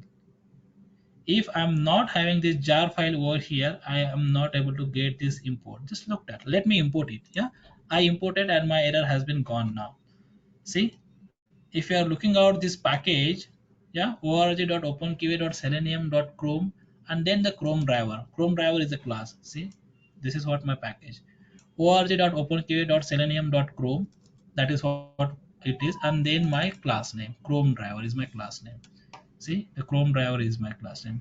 This particular class has been imported from this package and from this jar file, isn't it? If I go over here, if I delete this jar file from here right away, I won't be able to get this thing. Okay, let me delete it from here. Build path, configure build path. If I remove it from here, see, now it's not able to understand what this stuff is all about. Yeah, I got an error, and even I am not able to get any import now, isn't it? That is what how it is. All right, so in order to make it work, right, what I need to do is I need to have this jar file there with me. I need to go to build path, configure build path, and then the add external jars, and this is what where I need to add my standalone server jar file, apply and close. So as soon as I added this jar file over there, yeah, so it will be appearing in the reference library, and my error goes away, isn't it? And I'm able to have this Chrome driver is equal to new. Again, this driver is a reference variable. Yeah, don't confuse. It's XYZ, is calc, is PQR. Yeah, whatever you want, you can write it. Anything over here. Yeah, but just to give some meaningful name, I'm writing something called as driver because this is a driver, isn't it? The Chrome driver. Yeah, so we created the object of the Chrome driver. All right. So now I wrote this line of code over here. Now if I run this thing, what is going to happen? Yeah, what is going to happen? Anything. Nothing. Only it will create that reference. That's it in memory, but nothing will happen. Okay, that's fine. No worries. So if I write something called as Firefox driver is equals to um, new Firefox driver. I don't need to look into it. Yeah. So So down the line, you guys will be so much familiar with this thing. Even you don't need to visit this API document, isn't it? So it's by learning only. Yeah. So it's not like that everywhere I need to go ahead and look into it. So I just type fire over here. Yeah. And then I got some suggestion. Yes, I do have the n number of stuff with the fire. So I want a Firefox driver. I can go ahead and get it from here, isn't it? So I got it. I didn't need to go over there and look into it. Yeah. So this is what my Firefox driver, this is what my Chrome driver. Yeah. So as I do have the Chrome driver, in the same way I do have the Firefox driver available in my API document. Yeah. So if I go over here and if I looked at, yeah, the Chrome driver was there. If I looked at the Firefox, I'll be able to get it. Something over here, A B C D E F G H I J, or I can search for the Firefox.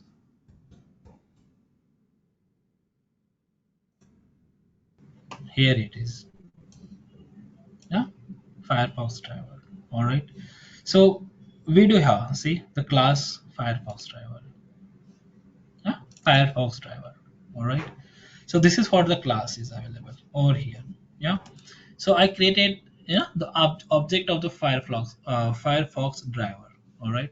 Similarly, so on and so forth. There are a number of stuff available. Yeah. So I just commented Chrome driver because this is also a driver, this is also a driver, both variable is same. So it's showing me some error over here. Yeah, so it's not allowing. Let me comment it out, this Chrome driver. All right. So now if I looked at, by default, it has imported it from the Firefox, from this particular package, isn't it? Now if I run this thing, so let's see what is going to happen. So anyone, any idea? I guess Kundan is saying is nothing gonna happen. I believe it's going to launch the browser. Okay. Anyone else? All right. Let's see. Let's see in action Yeah, it what will it's gonna do. launch it. Yeah, it will create the object and launch the. Uh, Okay. So let's go ahead and see it in action. What it's gonna do for us. Yeah. Let me run this thing. Let me run this particular class. See what it did? It launched the browser. Yeah. The Firefox has been launched.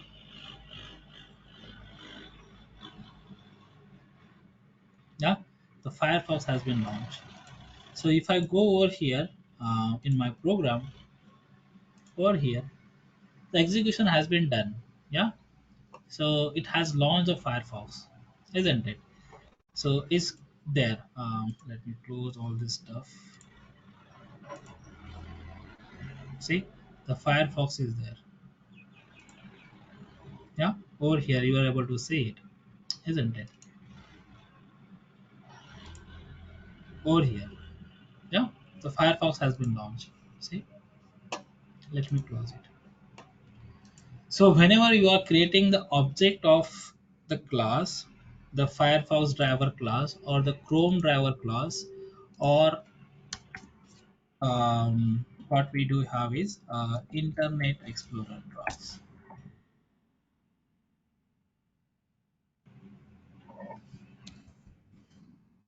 Internet Explorer driver. Yeah, driver is equals to new Internet Explorer driver.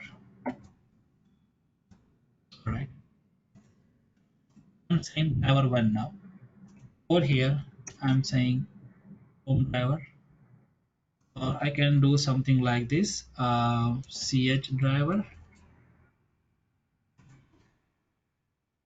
Firefox driver, and then the IE driver. Yeah. Sorry, IE driver. Right. Three different variable. Yeah. So whenever I'm creating the object of the driver, that object is responsible to launch the browser, isn't it? All right. So this is gonna be again your interview question, guys. This is my recommendation or this is my suggestion to you. So whenever you are sitting for the session, please have the pen and paper or the notebook there with you, because whenever I'm saying this is for the interview question, you can note it down there and there, isn't it? So that at the end of the session, you will be having the list of the interviews there with you, isn't it? Sorry about that. I missed it to give this suggestion to you in the yesterday's session, but yes, please do that, isn't it? So from next session, whenever you will be joining the session, please have a pen and the notebook there with you, so that you can note it down the interview question there and there only, isn't it? So that at the end of the session, you will be have the list of the interview question with you. All right, that is what it is. So again, this is what your interview question, and if you fail to answer over here, you are done for the day. All right, the interview will not gonna ask you the second question. All right. So the thing is, whenever you are creating the object of the driver, yeah, or the Chrome driver, or the Firefox driver, or the Internet Explorer driver, that object is responsible to launch the browser. Responsible to launch the browser. All right. Sorry about uh,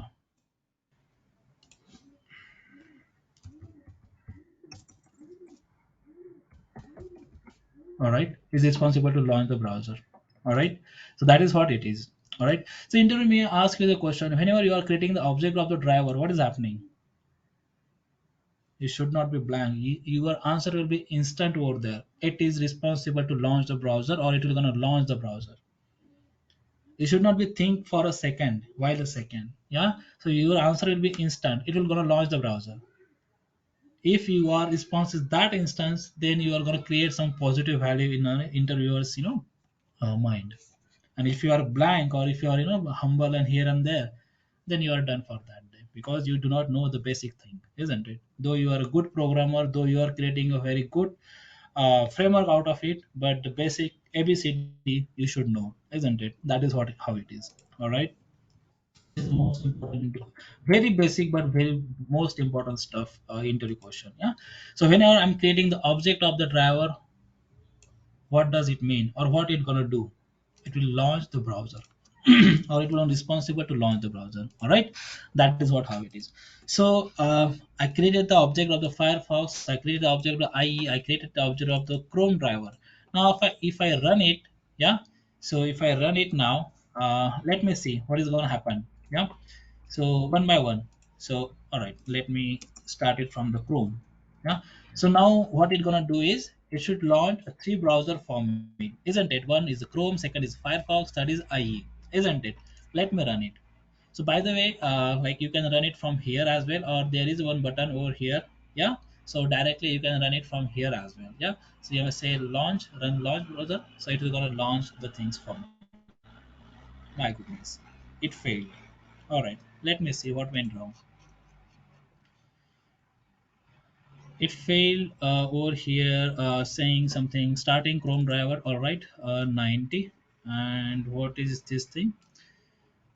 Session is not created. This version of the Chrome only supports the Chrome version 90. All right, this is what the thing is, guys. Yeah, so looked at, so what I did, I just double click on this particular console, and then I'll able to see a big picture, right, of the error, what went wrong.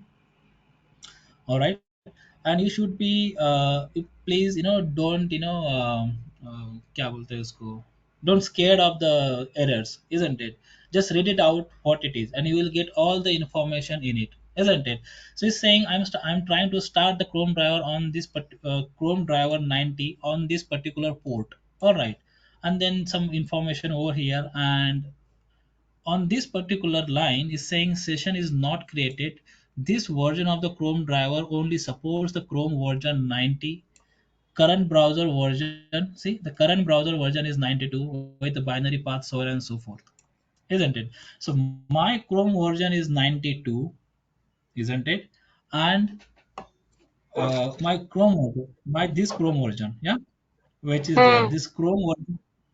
If I go over here, yeah, if I launch the Chrome and if I check its version, how do I check it my version? I'll just launch a Chrome, go to your settings, and about Chrome, here it is. Yeah, so my Chrome version is 92, isn't it?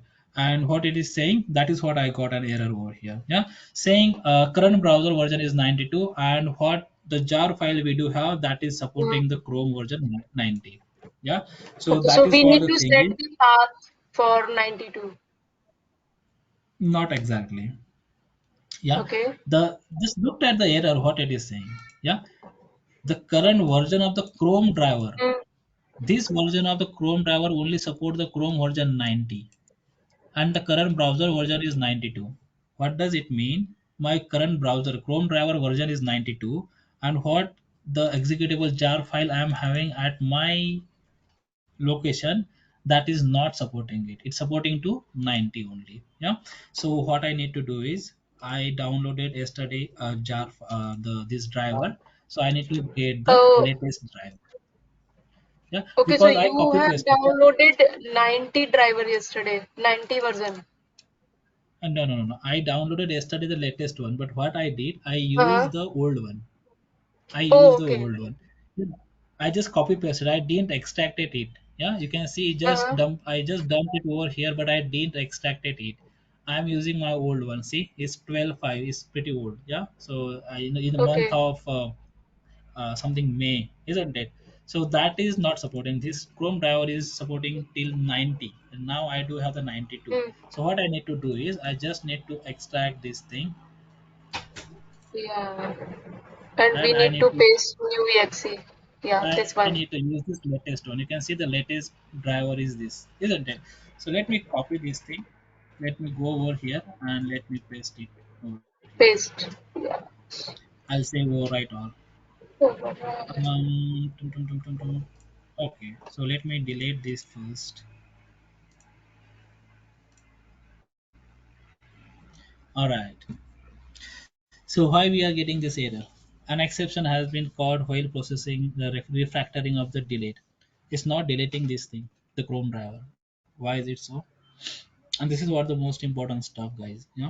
So what is happening is, right, so whenever we are trying to launch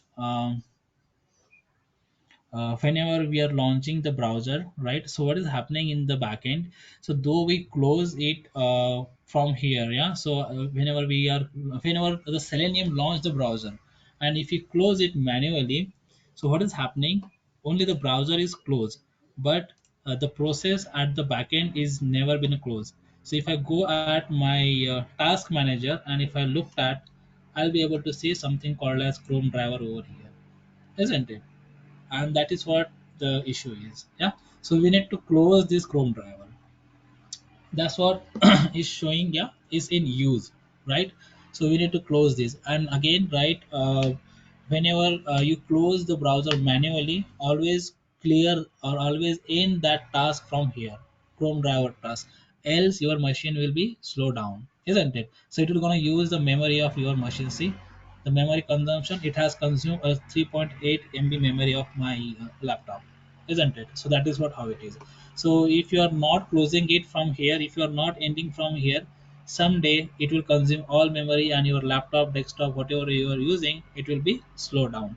So just check frequently in your taskbar if there is any Chrome driver, Firefox driver, IE driver, or the any driver is there, some file is running at the back end, please end that task, isn't it? You need to end that task. All right, so that is the thing. Yeah, now if I go over here, okay, now if I go over here and if I refresh and if I try to delete it, apparently it should allow us to delete this thing now. See, now it has gone. Yeah, let me paste the new one, and we got the new one as well. All right, so let me run this thing now. And this time it should launch the Chrome. Let's see it in action. See, here we go. It has launched the Chrome. Now it has launched the Firefox. Yeah, the Firefox has been launched, and it's waiting for some time. And here we go. The IE also launched. All right, all three browsers has been launched. Yeah, here is the Chrome. If you are notice, this is initial stage, initial start page from the WebDriver server. isn't it? So that means this IA has been in control of the WebDriver, isn't it? For Firefox, we are not getting anything, but for the Chrome, we are directly getting a message. Chrome is being controlled by the automated test software, isn't it? So this Chrome has been launched by Selenium WebDriver. All right. Now I just created a three object and I launch it. Yeah. So now I need to close it manually because we do not have any option now. So I close it manually. Yeah. I close all three object manually. Now if I go to my task manager and if I looked at, I'll be able to see all three browsers running at the backend. See the Chrome driver which is running at the backend. Yeah. I'll go ahead and end that task. Again, I'll be able to see somewhere the Firefox. Did you guys able to see it? Here it is, Gecko driver. Yeah, the Gecko driver is nothing but the Firefox driver. I need to end it because last time also I launched the Firefox. See the Gecko driver, isn't it? So in this way, we need to clean up, your the RAM or your memory allocation. Yeah, so of your laptop memory, isn't it? So please close those program from the backend that is there. Else, what the next thing you can do is you can write over here ch driver dot. See, the very first method which we got is close. Now what does this thing mean? Now are you able to relate something? I created the object of the Chrome driver and with this reference variable I am able to access all the methods those are there in this particular class. Yeah, are you able to relate something with here? Yeah, so what Kundan did, Kundan just created the object of this class, calculator class, and with the help of this reference variable, he was able to access all the methods those were there in this particular class. See, multiplication, subtraction, division, addition. In the same way, when I created the object of the Chrome driver class or the Firefox class or the IE driver class, when I'm using this reference variable and when I'm pressing dot, I will be able to access all the methods those are there in this particular class, isn't it? This is what the API. All right. And if I want to launch the URL, I need to use this particular method called as get string URL. All right. I'll go ahead with that and I'm gonna go and add my URL name over here. What we're gonna do is we're gonna launch a URL.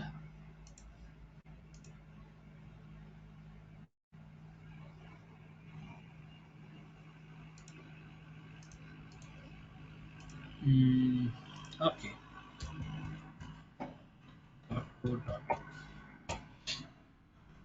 Alright, this is what the URL. Let me copy it and let me add it over here.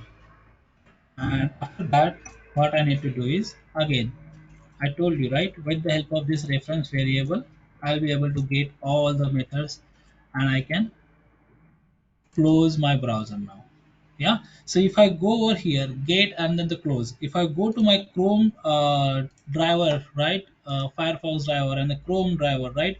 So like I'm using now the Firefox, right. Over here also you'll be able to get the same, see, Firefox driver. All right.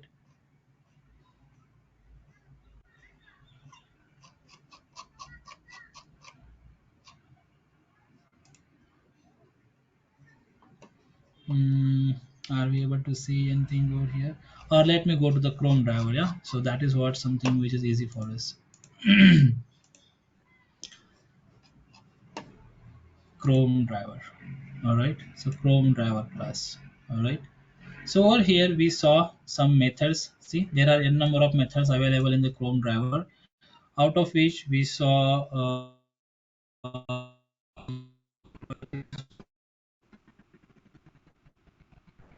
the title. We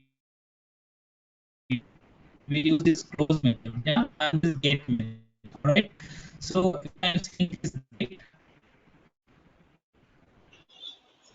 Hey Rahul, I don't know whether it's to all, but suddenly your voice start breaking to me.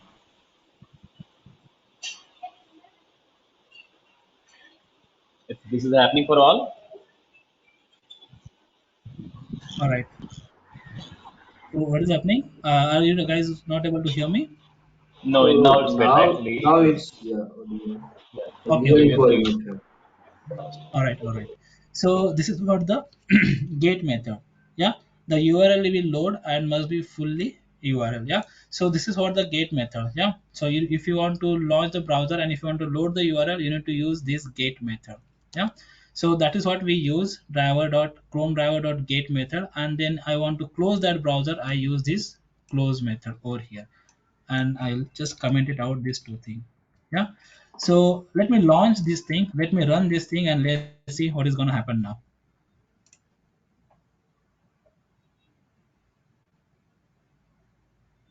See, the action was too quick. You are not able to see it. Yeah. So what I can do, I'll just add something over here called as thread dot slave of let's take an example 7 seconds. All right.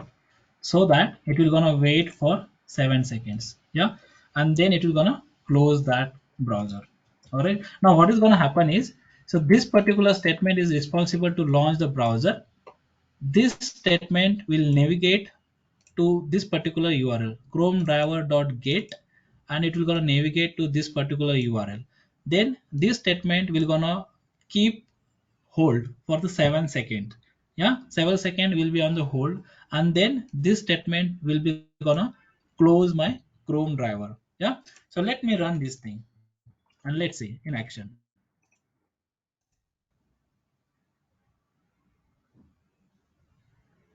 See, it has launched the biomat.co.in, and after 7 seconds it will gonna close this particular window. See, it did close that window, isn't it? This is what how we can launch and navigate to any XYZ URL, and we can close the browser. All right, this is what how it is. Yeah, so any question, guys? So for today, that's all for today from my end.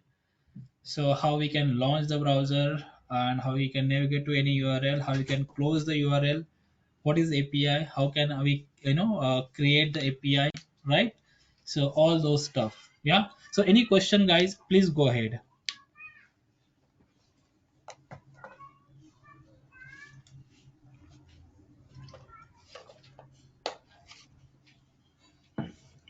All right, no worries.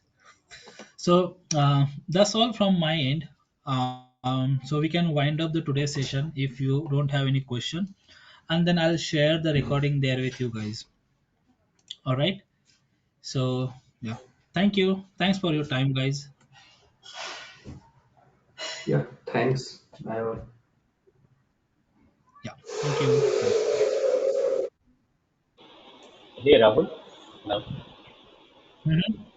Yeah, Abhishek. can you hear me? Okay. Yeah, okay. I do have one.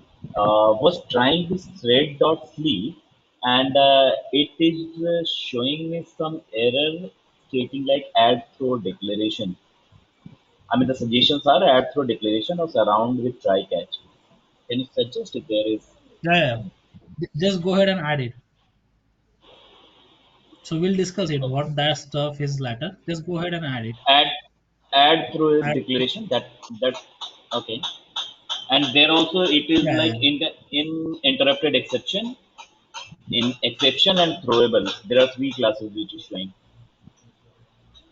So you can So add should I the go for first one. Interrupted. interrupted Yeah, yeah. exception? For Okay, yes. interrupted. Yeah.